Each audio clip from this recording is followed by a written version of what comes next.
Chris is sleeping, and I'm gonna tell him that there's a fire alarm going off, and we have to go outside. All right, here we go.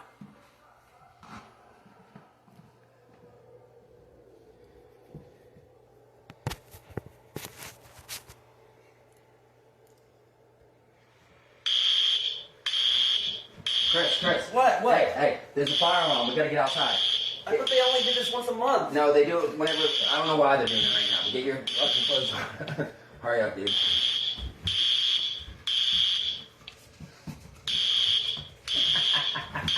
Chris. What? I'm just kidding, dude. You stupid piece of shit. There.